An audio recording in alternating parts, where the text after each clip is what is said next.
Assalamualaikum warahmatullahi wabarakatuh. Kami dari kelompok 9 yang terdiri dari Hovifah, NIM 1814228 dan Ivalia Fitriana, NIM 1814240 akan menjelaskan kondisi laporan keuangan Bank Rakyat Indonesia Syariah yang terdiri dari laporan keuangan neraca dan laporan keuangan laba rugi. Pembahasan pertama mengenai laporan keuangan neraca oleh Saudari Hovifah dipersilakan. Baik, saya akan memaparkan laporan keuangan neraca tahun 2019 sampai 2020 pada tanggal 31 Desember 2020 pada PT Bank BRI Syariah.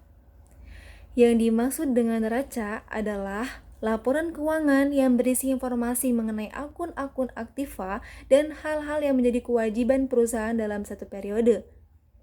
Sebelum menyusun laporan keuangan neraca, di dalam neraca ada beberapa poin yang harus kita ketahui terlebih dahulu, yaitu ada aset, kewajiban, dan ekuitas. Aset biasanya terdapat akun kas, surat berharga, biaya dibayar di muka, piutang, dan persediaan. Kewajiban adalah kewajiban yang masih harus dibayar, pembayaran di muka pelanggan, hutang pajak, hutang pendek, dan hutang jangka panjang. Sedangkan ekuitas, contoh akunnya yaitu saham, tambahan modal di setor, laba ditahan, dan saham treasury. Seperti yang sudah kita lihat di sini, laporan neraca pada tahun 2019, total aset ialah 43.123.488. Total liability ialah 38.035.452. Total ekuitas ialah 5.088.036. Sehingga jika dijumlah total liability dan total ekuitas adalah 43.123.488. Hal ini dinyatakan balance di antara keduanya. Sedangkan laporan neraca pada tahun 2020, total aset ialah 57.715.586.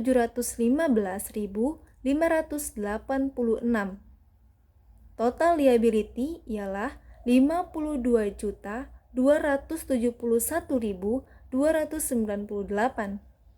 Dan total equity adalah 5.444.288. Sehingga jika di total liability dan total ekuitas jumlahnya 57.715.586. Sehingga hal ini dinyatakan balance. Perbandingan laporan neraca pada tahun 2019 dan 2020 pada tanggal 31 Desember 2020 ialah mengalami peningkatan sehingga dinyatakan bank sehat. Maksud bank sehat di sini adalah kemampuan bank dalam melaksanakan kegiatan operasional perbankan secara normal dan mampu memenuhi semua kewajibannya dengan baik dan sesuai dengan peraturan perbankan yang berlaku. Kegiatan perbankan terdiri atas menghimpun dana dan menyalurkan dana kembali ke masyarakat. Pembahasan kedua mengenai laporan keuangan laba rugi yang dibahas oleh saya sendiri.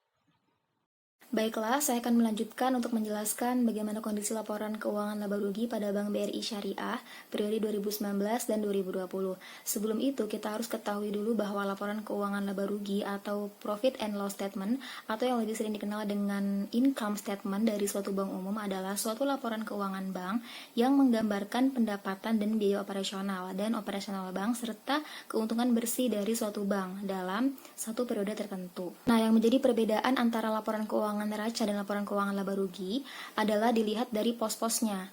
Sudah dijelaskan sebelumnya bahwa pos-pos yang terdapat dalam laporan keuangan neraca ada aset, kewajiban, dan ekuitas. Sedangkan pos-pos atau unsur-unsur yang terikat dalam laporan keuangan laba rugi ada dua, yaitu pendapatan dan beban. Pada umumnya, laporan keuangan laba rugi ini kan terdiri dari dua unsur tadi. Yang pertama adalah pendapatan, yang kedua adalah beban. Tetapi, dalam laporan keuangan laba rugi Bank Syariah itu terdiri dari tiga unsur. Yang pertama adalah pendapatan atau penghasilan atau income, yang kedua adalah beban atau expense, yang ketiga adalah hak atas pihak ketiga dari dana investasi. Tujuan laporan keuangan laba rugi adalah untuk memuat suatu informasi keuangan yang menunjukkan suatu kinerja perusahaan dalam satu periode tertentu. Biasanya laba itu digunakan sebagai tolak ukur dalam mengukur kinerja perusahaan atau sebagai dasar dalam perhitungan imbal hasil. Kita lihat dari laporan keuangan laba rugi Bank BRI Syariah yang bersumber dari OJK yang telah diaudit. Pada bagian A itu ada pendapatan dan beban operasional, di mana terdiri dari 3 bagian. Yang pertama adalah pendapatan dari penyaluran dana, yang kedua adalah bagi hasil untuk pemilik dana investasi, yang ketiga adalah pendapatan setelah distribusi bagi hasil, di mana pendapatan setelah distribusi bagi hasil ini merupakan hasil pengurangan dari pendapatan dari penyaluran dana dikurangi dengan bagi hasil untuk pemilik dana investasi. Dan pada Desember 2019, itu pendapatan setelah distribusi bagi hasilnya berjumlah 2.159.608. Yang saya sebutkan adalah dalam jutaan rupiah. Sedangkan pada Desember 2020 berjumlah 3.119.509. Pada poin B yaitu pendapatan dan beban operasional selain dari penyaluran dana, di mana pada Desember 2019 pendapatan beban operasional lainnya bersih itu berjumlah 2040321 dan pada Desember 2020 berjumlah 2687709. Selanjutnya adalah laba rugi operasional yang pada Desember 2019 berjumlah 119.287 dan pada Desember 2020 berjumlah 431800. Serta laba rugi non operasional pada Desember 2019 berjumlah 2422 dan pada Desember 2020 berjumlah 26569.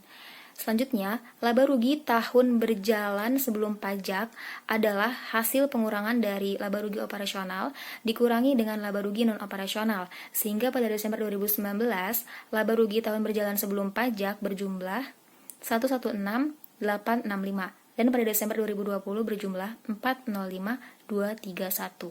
Di mana laba rugi tahun berjalan sebelum pajak ketika dikurangi taksiran pajak tahun berjalan dan ditambah dengan pendapatan beban pajak tangguhan itu akan menghasilkan laba rugi bersih tahun berjalan. Sehingga pada Desember 2019 116.865 dikurangi 116.129 ditambah 73.280 akan menghasilkan laba rugi bersih tahun berjalan sebesar 74.016. Dan pada Desember 2020, 405.231 dikurangi 225.458 dan ditambah 68.281 akan menghasilkan laba rugi bersih tahun berjalan sebesar 248.054. Maka dapat disimpulkan bahwa terjadi kenaikan dari Desember 2019 ke Desember 2020 sebesar 174.038. Nah, laporan keuangan ini ditujukan bagi para investor, kreditur, karyawan, pemasok, pelanggan, pemerintah, serta masyarakat. Nah, tujuannya adalah sebagai penyedia informasi terkait dengan posisi keuangan, kinerja, perubahan posisi keuangan yang bermanfaat dalam hal pengambilan keputusan.